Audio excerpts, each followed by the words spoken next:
The 5G internet rollout in the United States has in fact impacted flight operations in the country.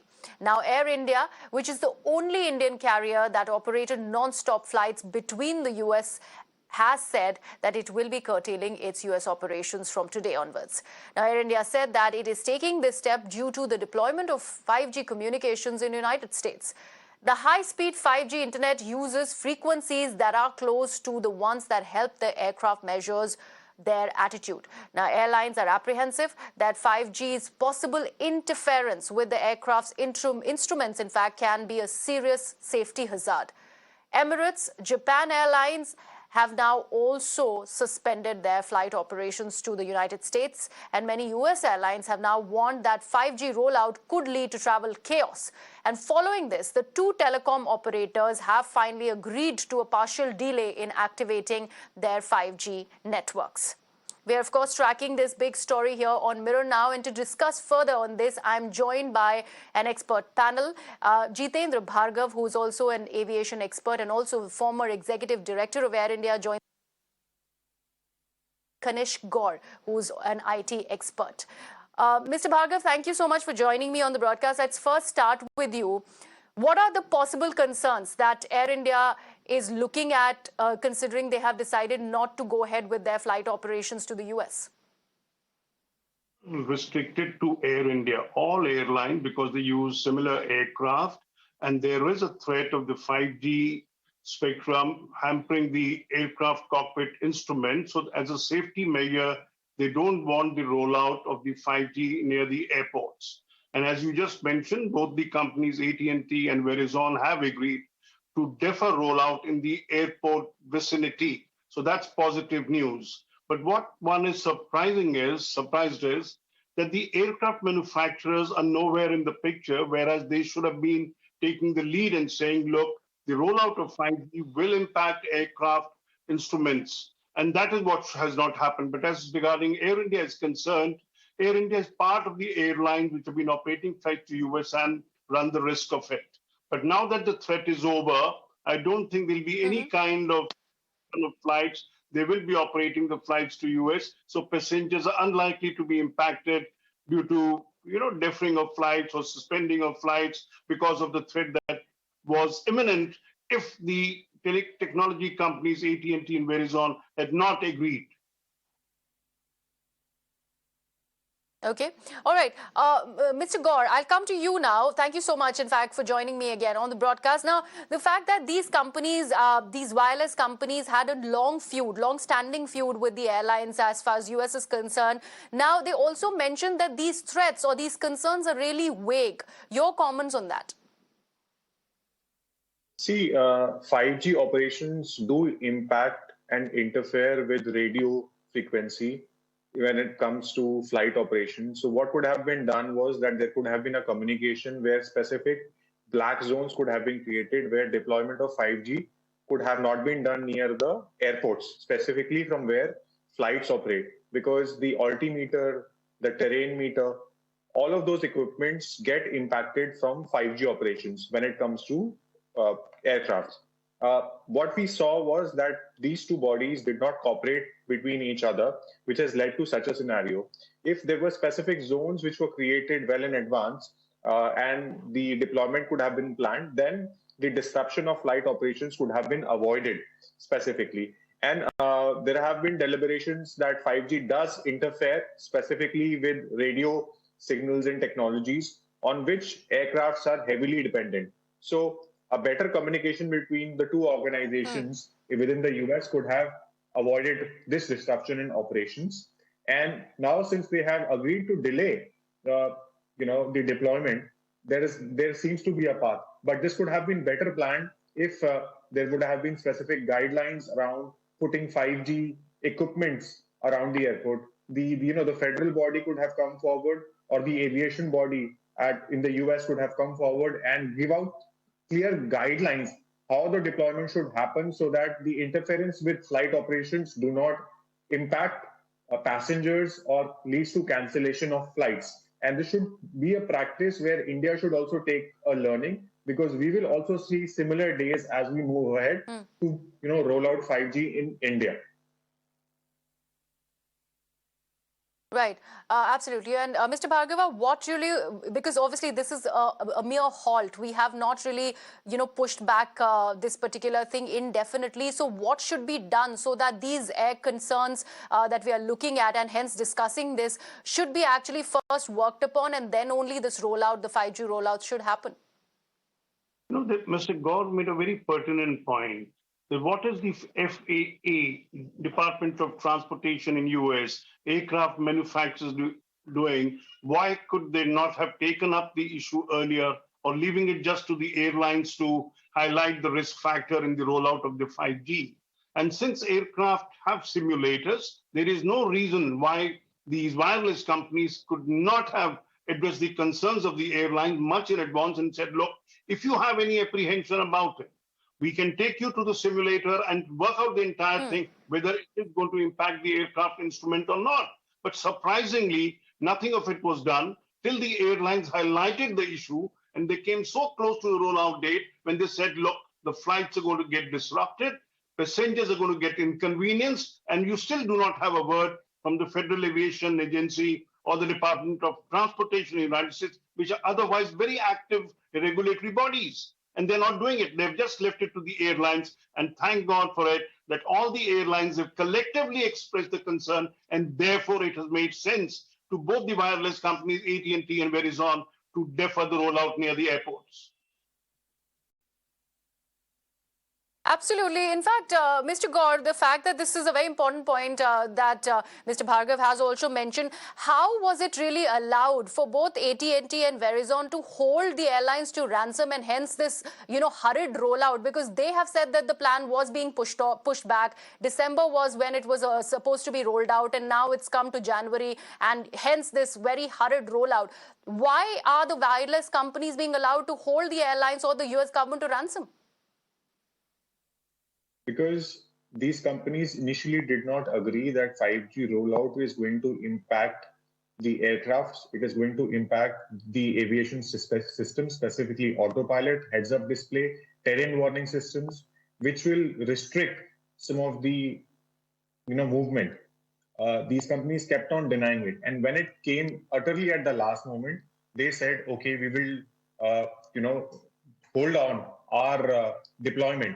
What could have been done was that the aviation body could have just sent out a notice to 5G companies stating that the rollout plan of 5G operations should take place in a specific manner, that it does not impact the safety and security of airports, which are considered as critical establishments, specifically not only in US but globally. So some of these aspects, I think it's also the job of the regulator for restricting some of these companies, which has not happened. Right. Not typically it happens in countries where 5G rollout has happened is there have been a lot of deliberations where people have come forward and said that it impacts their health, their well-being. So companies, instead of cooperating and giving clear path or raising awareness about 5G, went ahead and clearly did not cooperate or issue any kind of information to the aviation body or to the airlines. They thought that this will going to disrupt their operations. This is just another aspect which they have to face. So they did not consider this and they moved ahead. Whereas this could have led to far, leading repercussions where, the safety and security of passengers could have been impacted.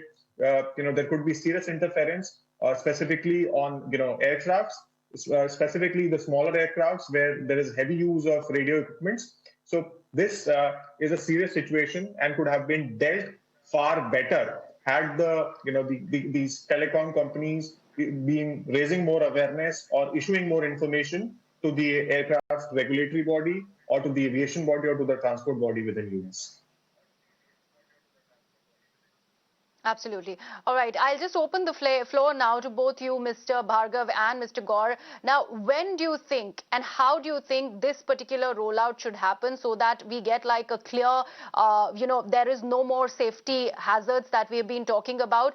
These catastrophic disruptions as far as the flight landing and taking off is concerned, the altitude measurement is concerned, all these things should be taken care of. When do you think this particular rollout would be beneficial so that all these safety concerns are taken care of?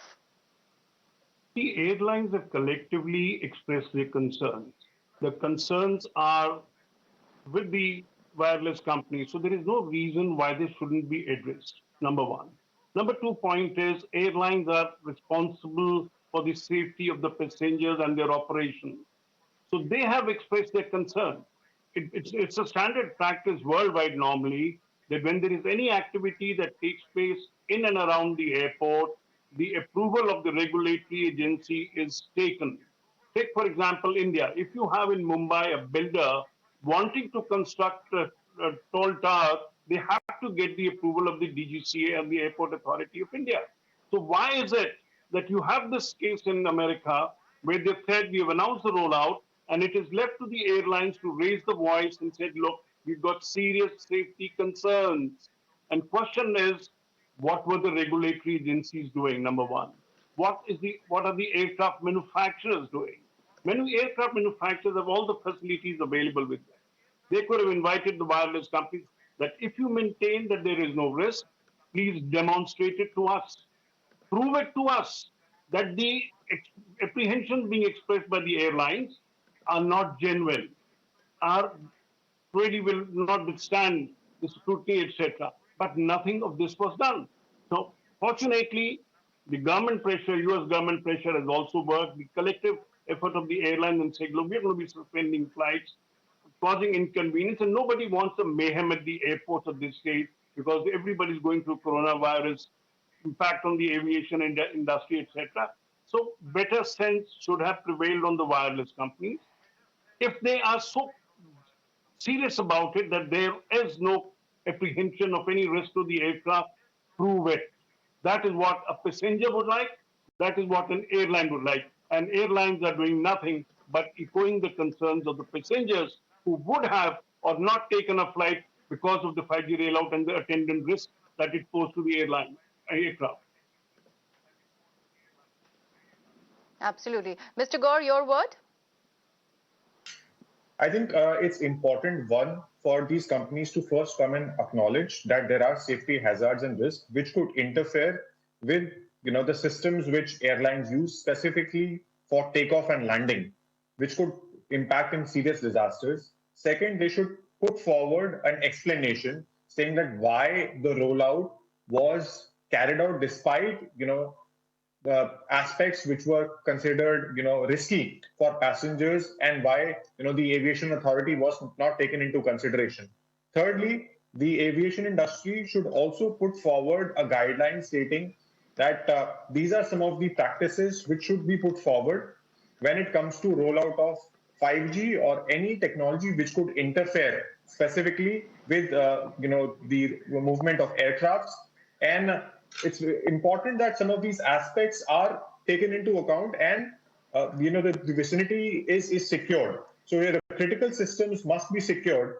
And moving forward, I believe that it's not just these two companies. Globally, any company which is looking at rolling out 5G should look at the safety features and also work closely with the aviation industry to ensure that the disruption on the airports don't happen and safety protocols are not taken for granted. This is a key learning, I think, specifically when it comes to US. If this is happening in the US, it's surprising it could happen at other places because US has one of the best safety security standards. If they are not getting followed in case of 5G rollout, it sets up precedents, a wrong precedent specifically globally. What the key learning could be taken from here is that some of these companies could look at following certain best practices when they roll out 5G in other countries or in other parts of the globe. Instead of fighting, they should look at a long-term viable solution where the vicinity of 5G interference is clearly outlined, and the airworthiness directives which come out from the aviation authority have clear defined protocols saying that 5G disruptions, if they happen, then this is the practice that the airport should follow. Either it should stop allowing flights to be taken, or they should have a way to communicate specifically with the telecom service providers to ensure there is safety and security. And there is a black path which is created saying that it will not interfere with the fair flight operations.